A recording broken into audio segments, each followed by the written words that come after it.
Turabasuhuza kuri Ndabaga TV, urubuga rw'amakuru n'ibitekerezo. Mbere yo gutangira reka nongere kubisabira ushobora gukanda kuri subscribe, ugakanda kuzogera, kuri like, share, kandi ugatanga n'igitekerezo cyanyu. kandi mbibutsa ko mushobora kunyandikira kuri adresse email byageze kwa ndabaga@gmail.com. Uyu munsi tugiye kureba icyegeranyo gifite umutwe ugira uti Mozambique nyusi mu butabera mu Bwongereza. Ikimenyetso ku bitegereje abajura bo muri FPR.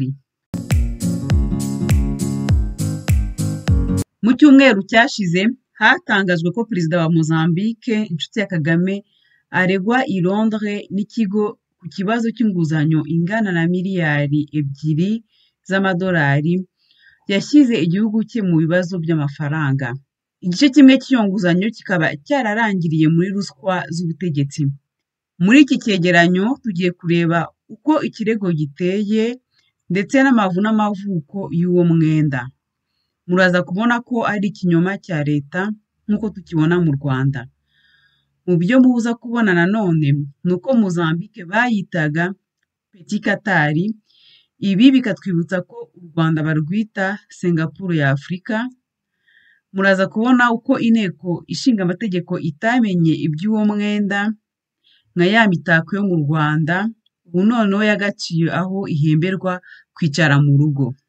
Nanone muraza kubona uko abazungu bagira uruhare mu kwiba Afurika, aho bafasha abategetsi gito gusahura ibihugu byabo. Privest, ikigo gikora ubwato cyo mu mujyi wa Abu Dhabi cy'umuherwe ufite ubwenegihugu bwa Libani n'ubw'Ubufaransa, cyakoranye amasezerano na guverinoma ya Mozambique yo gukora no kubaka ubwato bwo kuroba amafi yo mu bwoko bwa tuna ndetse n'ubwo kurinda umutekano mu nyanja. Mu kwishyura ayo masezerano, guverinoma yafashe inguzanyo mu ibanga mu myaka 2013 n'2014 ihwanye na 12% by'umusaruro mbumbe w'igihugu, kandi ari kimwe mu bihugu bikennye cyane ku isi. Amafaranga menshi akaba yaranyerejwe muri ruswa kugera aho igihugu kinaniwe kwishyura uwo mwenda. Aya masezerano yakozwe mbere y'uko Nyusi atorwa, kandi Privest yanze kwemera ko yatanze ruswa kugira ngo itsinzire ayo masezerano. Ivuga ko kwishyura kwayo kwari impano za politike zari zemewe muri Mozambique mu gihe yabikoze. Privest ikaba yarabwiye AFP ko ku itariki ya 19 Ukwakira 2021 Perezida Nyusi uyoboye Mozambique yarezwe mu rukiko rukuru i Londres na Privest ku makimbirane ari hagati yayo n'igihugu ayoboye. Impapuro z'ikirego zikaba zaragejejwe i Maputo ku biro bya Nyusi no mu ngoro ya perezida. Iyi sosiyete yavuze ko ibirego biregwa Nyusi bifitanye isano n'amafaranga yishyuwe ku nyungu ze, harimo no gutera inkunga ukwiyamamaza kwe mu matora y'umukuru w'igihugu yo mu 2014, kandi dore ko ariwe wari intandaro yo gushinga no guhungabanya imishinga muri Mozambique. Iyo nkuru bita The Debt Scandal, umuntu agenekereje mu Kinyarwanda umwenda w'urukozasoni, ikaba yarateje imanza ku migabane 3 y'isi, kandi ishyira ahagaragara ruswa ku rugero runini. Ku itariki ya 19 Ukwakira 2021 nanone, banki yo mu Busuwisi Credit Suisse yaciwe amande miliyoni 475 z'amadolari kubera kuyobya abashoramari mu buriganya na ruswa kubera uruhare yagize mu gutanga inguzanyo. Nyusi yari minisitiri w'ingabo igihe inguzanyo zafatwaga. Ishyaka rye Frelimo riri ku butegetsi bwa Mozambique mu ntangiriro z'uyu mwaka ryahakanye ko Nyusi ahamwa n'icyaha icyo ari cyo cyose. None se kuki ari we uregwa? Kugira ngo tubyumve, reka turebe amavu n'amavuko y'uwo mwenda. Ntabwo nzongera kurebera.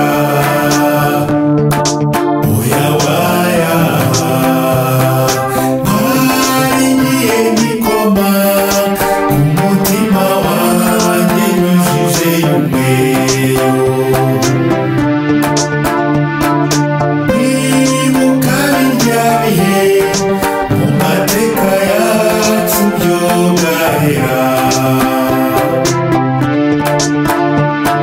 abemera n'abashishozi bose baracecekeshejwe. Turabashimira ko mukomeje kudukurikira muri benshi. Reka twibutse abatarakora subscribe kuyiduha. Kuri Ndabaga TV turimo turareba amavu n'amavuko y'umushinga wa Tuna Bond. Mwaka wa 2013, umushinga mwiza ariko uhishe ikinyoma. Tuna Bond zo muri Mozambique ni impapuro z'umwenda w'amafi mu bwoko bwa tuna zavuzweho cyane kuva mu myaka yashize kugera na n'ubu kubera amabanga uwo mwenda wari uhishe. Byatangiye mu mwaka wa 2013 aho guverinoma ya Mozambique yari iyobowe na Perezida Armando Guebuza yafashe icyemezo cyo gutangiza umushinga ukomeye. Igitekerezo kiza ku rupapuro cyari gutera imbere ku isoko ry'uburobyi bwa tuna ku nkombe z'igihugu hagati y'umugabane wa Afurika na Madagascar. Ubusanzwe ubwo burobyi bwakorwaga n'abanyamahanga, noneho leta nayo yifuza kugiramo uruhare. Mu kwezi kwa Kanama k'uwo mwaka, leta yashinze ikigo Ematum, Empresa Moçambicana de Atum, ikigo cya Mozambique cy'amafi yo mu bwoko bwa tuna. Nyuma y'ukwezi kumwe, Ematum yahise igura ubwato bugera kuri 30, ibugura n'ikigo cy'Abafaransa Construction Mécanique de Normandie, CMN. Amasezerano yari afite agaciro ka miliyoni 200 z'amadolari. Kugira ngo Ematum ishobore kugura ubwo bwato, yagujije hafi miliyoni 850 z'amadolari mu buryo bw'inguzanyo bwa Eurobond muri banki y'Uburusiya VTB na Credit Suisse. Leta ya Mozambique yishingira uwo mwenda. Banki kugira ngo icuruze uwo mwenda yarawukataguye mu migabane myinshi, iwucuruza ku bashoramari bayo benshi, ufite umusaruro ugera ku 8.5%. Mbere yo gukomeza, reka twibutse ko Professeur Charles Kambanda yadusobanuriye ko Eurobond ari umwenda wo kwiyahura. Mu magambo ye yari ku nyandiko twanyuje kuri Ndabaga TV, mukaba mwararebye icyo kiganiro muri benshi, ariko yari yagize ati: "Ngiye mbona ko abayobozi ba Afurika bagomba kwirinda gufata umwenda wa Eurobond uko bashoboye. Eurobond tuyivuze mu izina ryayo ni ukwiyahura. Ngaho gufata inguzanyo yo kwishyura indi nguzanyo ntabwo bishimishije." Kandi nanone turabibutsa ko FPR ikomeje gufata ubwo bwoko bw'inguzanyo kugira ngo yishyure umwenda wa mbere itarashobora kwishyura, mu gihe umuryango wa Kagame urimo uragura amazu muri Amerika. Reka dusubire ku nkuru yo muri Mozambique. Ngo muri icyo gihe nta muntu n'umwe warabutswe ko amafaranga y'umwenda akubye inshuro 4 amafaranga yo kugura ubwato. Ikindi kandi umubare munini w'ubwato wari uw'ubwato bw'ibikorwa bya gisirikare. Umusaruro mwiza w'inguzanyo ndetse no kuba leta ya Mozambique yari yishingiye uwo mwenda byakuruye abashoramari benshi nka Alliance Bernstein, Danske Bank, Franklin Templeton Investment, ING cyangwa Aberdeen AM. Hashize igihe aho bimenyekanye ko ubwato bumwe bwari bugenewe ibikorwa bya gisirikare, igitutu cya IMF n'icy'abashoramari cyatumye abategetsi ba Mozambique bashyira igice kimwe cy'umwenda wa Ematum waguze ubwato bw'ibikorwa bya gisirikare mu mwenda rusange w'igihugu. Tugeze mu mwaka wa 2016 aho ikinyoma cyatangiye kuvumburwa. Mu mwaka wa 2016 niho ibimenyetso bya mbere byatangiye kwerekana ko ubukungu bucumbagira i Maputo. Mu by'ukuri umushinga wa Tuna Bond aho guteza imbere ubukungu bw'igihugu biturutse mu burobyi watangiye kwerekana ibimenyetso biteye impungenge. Umusaruro uturuka mu burobyi wageze mu buryo bugoranye kuri 5% y'intego yari iteganyijwe. Icyari miliyoni 200 zari ziteguye kwinjira buri mwaka cyabaye ibihombo. Ematum yagiye ikomeza guhomba. Igihe ntarengwa cyo kwishyura umwenda wa mbere kigeze, ikigo na leta bishyuye miliyoni 100 z'amadolari mu kwezi kwa Nzeri umwaka wa 2015. Kugira ngo babishobore, abategetsi bakuye amafaranga mu bubiko bw'ivunjisha. Ibyo byahise bigira ingaruka ku gaciro k'amafaranga y'igihugu. Metikal yahise agwa. Aha nanone uwabaza ibya Rwanda Air Kigali Convention Center, amafaranga y'u Rwanda aho ageze, umuntu ari Kigali yarara i Madrid yaho. Tugarutse muri Mozambique, bitewe n'uko ikigo cy'Abanyamerika gishinzwe ibipimo ngenderwaho Standards and Poor's cyakemangaga ko leta ishobora gutsindwa no kwishyura umwenda, amanota ya Mozambique yavuye kuri B, ikimenyetso cyo kuvanaho, ari ukuvuga igihugu gikekwa cyane mu gihe kirekire, ajya kuri CC, ari ukuvuga igihugu gifite ibibazo ariko hakaba hari amahirwe y'uko bizakemuka. Mu gihe igihombo cyagendaga kiyongera, guverinoma byabaye ngombwa ko ivugurura umwenda wa Ematum wabarirwaga hafi ya miliyoni 700 z'amadolari kugira ngo ishobore guhangana no kwishyura mu bihe ntarengwa. Ni muri ubwo buryo umwenda wavuguruwe. 85% by'abashoramari bemera gufata inyandiko nshya z'uwo mwenda wari ufite igihe cy'imyaka 10 n'umusaruro ugera kuri 14.4%. Reka twibutse ko wari uvuye ku 8.5%. Muri icyo gihe Qatar yari ifitiye icyizere amafaranga azinjira aturutse mu birombo bya peteroli byari bimaze kuvumburwa kandi biteganyijwe gutangira kubyara umusaruro mu mwaka wa 2026. Nyamara nyuma y'amasaha make amasezerano avuguruwe agiyeho umukono, abashoramari bahaye inguzanyo leta ya Mozambique batunguwe n'andi mabanga yashyizwe hanze. Mu by'ukuri, itangazamakuru mpuzamahanga ryagaragaje ko hari inguzanyo zihishe zafashwe n'amasosiyete Pro Indicus na Mozambique Asset Management MAM kuri miliyoni 322 z'amadolari na miliyoni 535 z'amadolari yo muri Amerika. Uko amabanga yasohokaga, umwenda w'ibanga waje kugera kuri miliyari zisaga 2 z'amadolari ya Amerika. Uwo mwenda wari warahishwe abashoramari ndetse unahishwa abaterankungu b'ibanze ba leta ya Mozambique harimo na IMF. Aya makuru yateje urusaku rwinshi kandi akurikirwa n'ingaruka zihuse mu minsi yakurikiye. IMF n'abaterankunga benshi b'ibihugu byo mu majyepfo ya Afurika harimo Ubuyapani n'Ubwongereza bahise batangaza ko bahagaritse imfashanyo bahaga Maputo.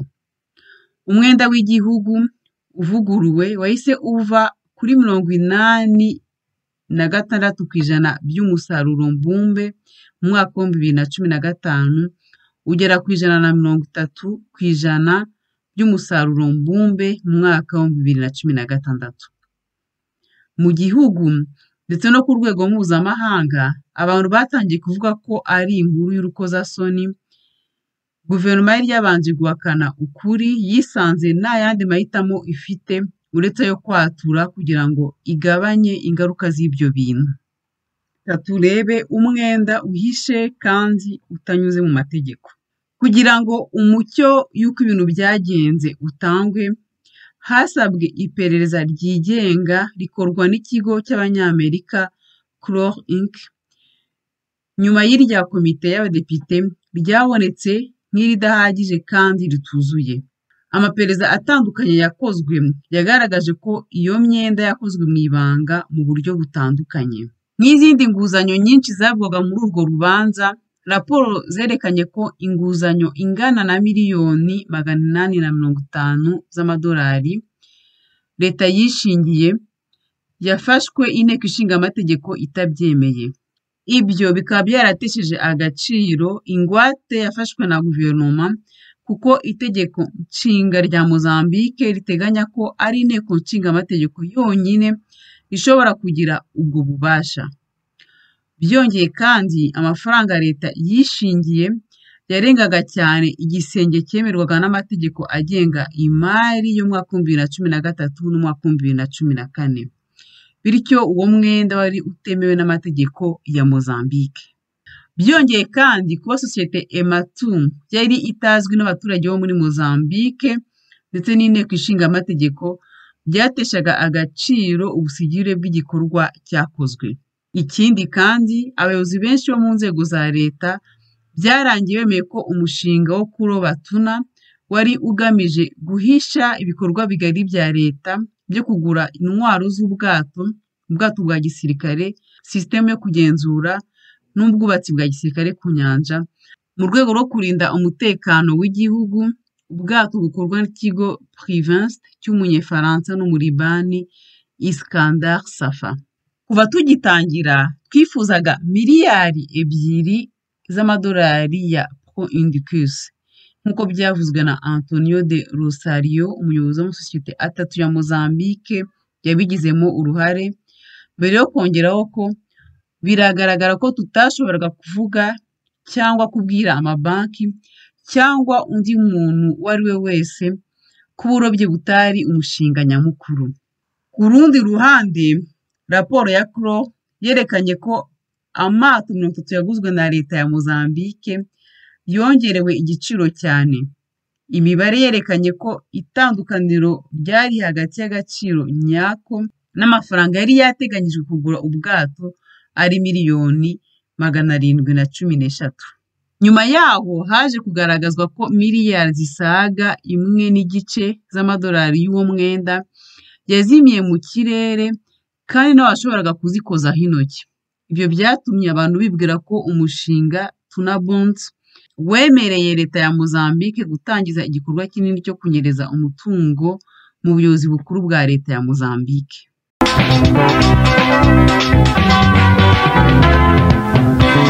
Akarimi kabi gazehera gasaya nutakiyaka kazabuzika.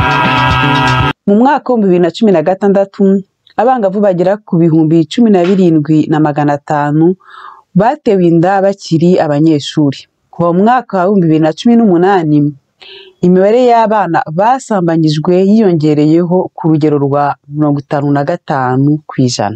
Mu karere ka Nkombo abangavu bahitamo guta ishuri bakajya gushaka amafaranga yo guhonga abasore. Ikibabaje muri ibyo byose nuko muri iyi minsi haracyari abagore b'abanyarwandakazi iyo muganiriye kuri ibyo bintu bakubwira ko ari ibintu bisanzwe, ko no mu bindi bihugu bibaho. Ukire mu mutima ukunda abandi twese muri iyi si turabagenzi. Gusa mu bindi bihugu ntiturumva abapolisi bakoresha tizer, ni kuvuga icyuma cy'amashanyarazi, ku gitsina cy'umugore nk'uburyo bwo kumukorera iyicarubozo. Nyamara ibyo nibyo berutse gukorerwa Antoinette Dushimirimana. Mu bindi bihugu ba idambange baho barahaguruka bakavuga ibibazo tumaze kuvuga hejuru ntibafungwe.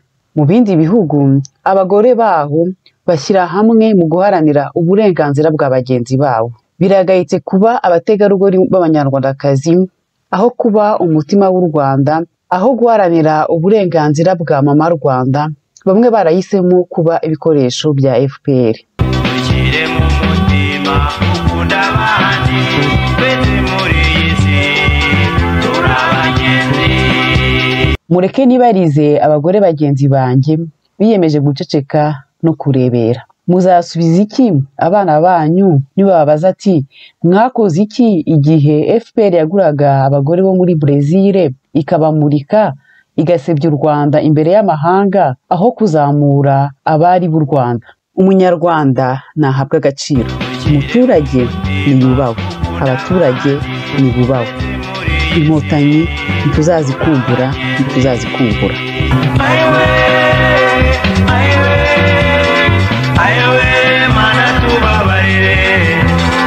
Turagana ku musozo, reka turebe ibibazo, abarenganye n'indishyi. Kimwe nk'igikorwa cy'amafaranga kivugwa, ikigaragara ni uko hari umutaka w'ibanga uhishiye ababigizemo uruhare b'ingenzi ku buryo nyuma y'imyaka irenga 2 ahari mu mwaka wa 2019 amakonti y'amafaranga yagiyeho ataramenyekana. Nubwo guverinoma ya perezida uriho ubu Filipe Nyusi igerageza gukosora ibyangiritse no kuganira ku mwenda, mu Gushyingo gushize ubwo hari umwaka wa 2018 iki gihugu cyerekanye ko nta bushobozi gifite bwo kwishyura umwenda ku mugaragaro kuva mu kwezi kwa Mutarama 2017. Muri uko kwezi rero ngo cyongerewe igihe cyo kwishyura amafaranga angana na miliyoni 723 z'amadolari y'umwenda wafashwe. Inteko Ishinga Amategeko yageze aho yemeza mu mitagihe imyenda yafashwe na guverinoma yahozeho. IMF yo ivuga ko itigeze imenya iby'izo nguzanyo. Amabanki abiri akomeye yavuzwe muri urwo rubanza, VTB na Credit Suisse, ngo ntiyigeze asaba uruhushya banki ya Mozambique n'urukiko rubishinzwe ndetse ngo abimenyeshe IMF mbere yo gutangiza iki gikorwa. Kandi kuba aya mabanki yarafashe komisiyo ngo akore iki gikorwa ntabwo bifasha ibintu. Dr Joseph Anlon wo muri Open University yabivuzeho gutya: ibimenyetso byose by'ibintu bitagenze neza birakomeye cyane ku buryo byari bikwiye kugaragarira Credit Suisse, VTB ndetse n'abandi batanze inguzanyo ko uyu mushinga utari mwiza.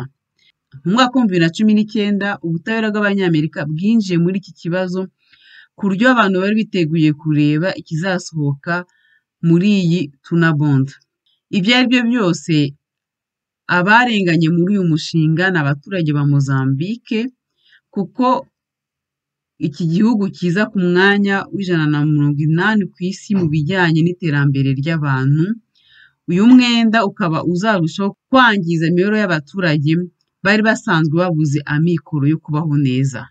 Ngo niba kandi haravumbuwe ibirombo bigari bya gazi mu gihugu byari byatanze ibyiringiro byo kubaho neza, nta gushidikanya ko bizaba ngombwa gutegereza no gukomeza kwihangana kugeza igihe abashoramari babihombeyemo bishyuwe imyenda yabo. Nyuma y'imyaka 2 iyi nkuru ikozwe muri uku kwezi k'Ukwakira mu mwaka wa 2021, amakuru nuko ubutabera bwo muri Amerika bukurikirana abantu 3 bahoze ari abanyamabanki ba Credit Suisse ndetse n'uwahoze ari minisitiri w'imari ya Mozambique Manuel Chang ku cyaha cy'uburiganya no kunyereza amafaranga muri icyo gikorwa cy'urukozasoni. Nk'uko bigaragara mu nyandiko y'ibirego, Bwana Chang hamwe n'abanyamabanki bashyizeho imishinga y'ibikorwa byo mu nyanja nka baringa hagamijwe kwikiza no kunyereza nkana amwe mu mafaranga yavuye mu nguzanyo mu rwego rwo gutanga ruswa no gusubiza inyuma amafaranga agera kuri miliyoni 200. Gusubiza inyuma amafaranga bikaba ari ugusubiza amafaranga bamwe bo muri banki bagize uruhare muri ubwo buriganya. Abanyamabanki 3 bakaba bararangije kwatura. Ku busabe bwa Leta Zunze Ubumwe za Amerika, uyu Manuel Chang akaba afungiwe muri Afurika y'Epfo, ariko nayo ikaba yararangije kwemerera Mozambique ko azasubizwa igihugu cye kugira ngo yitabire urubanza rwatangiye mu kwezi kwa Kanama muri Mozambique. Muri urwo rubanza hararegwamo abantu 19 bakoraga mu nzego z'umutekano ndetse n'umuhungu wa Armando Guebuza. Uyu akaba yarayoboye Mozambique kuva mu mwaka wa 2005 kugera mu mwaka wa 2015. Amasomo tuvanamo nk'Abanyarwanda nuko ubutabera butagira imipaka, ko umuntu adashobora gusahura igihugu cye ngo bimuhire. Ahangaha harabwirwa FPR ko umwenda w'u Rwanda ugeze ubungubu kuri 81% by'umusaruro mbumbe w'igihugu, kandi imishinga imyenda yafatiwe ikaba nta musaruro igaragara itanga. Umuntu yatangira kubona ko iminsi y'abajura muri FPR ibaze. Reka turangirize ahangaha twibutsa abatarakora subscribe kuyikora, tubashimira mwe mwese mukomeje kudukurikira. Niba mwakunze iki kiganiro mugisangize bagenzi banyu. Njye twari kumwe Di Constance mutima ukeye, Imana y'u Rwanda ibaha amahoro n'urukundo.